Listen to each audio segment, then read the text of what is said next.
nakakahiya talaga ako. Grabe, napahiya si Dudong kanina sa mga kaibigan niya dahil sa attitude ko. Ako naman dito yung kapag inatake ng topak, talagang hirap akong pigilan. Iibahin ko ng konti yung mga words kasi medyo maiintindihan niya. So inaya nga kami kanina maghapunan ng tropa peeps kasi talagang sobrang ganyan talaga sila. Yung mula pagkabata talagang magkakilala na sila at saka tropa-tropa na talaga. Hindi kasi ako mima kumakain ng hilaw. Tinanong ko naman siya, sabi ko saan baga tayo lalafang? Iibahin ko mga words sa naintindihan niyo. Sabi niya sa akin doon daw sa panghapon.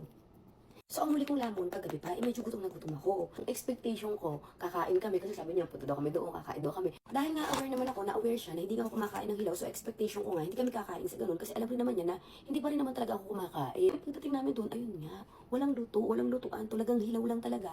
Kumbaga yung isda, ginagaya talaga sa harap mo, tapos pagkagaya, sa ipapakain. Parang naiinis ako sa kanya na parang, hindi man ako naiinis sa kanyang tropa pips, naiinis ako sa kanya. Ang may obligasyon kasi sa akin, dapat siya. Tapos consider niya na, hindi naman nga ako kumakain ng gayon. Tapos, doon mo ko dadalhin, na gutom naman ako, yung attitude ako doon. Mayroong babae, tapos mga tropa, marami sila. Dumating kami kanina doon, mga alas 7 na, ganyan. So, binigyan ko sila ng isang oras para mag-happy-happy. Pero, pinipigilan ko yung topa ko, pero gaganyan na talaga ako. Pero pinipigilan ko kasi syempre nakakahiya naman ang dami. Doon sabi ko, kaya mo yan. Gaganan pa ako. Kaya mo yan, Julie. Ano, matitiis mo yan hanggang matapos. Ganyan. Tapos nagugutom pa ako. May topak na ako. Nagugutom pa ako. Tapos nakita ko pa na happy-happy sila. Nabusog sila kasi ano yun eh. Parang pa isa-isa hindi talaga siya inaano lahat. Isa muna, tapos kakainin mo, tapos isa, tapos kakainin mo.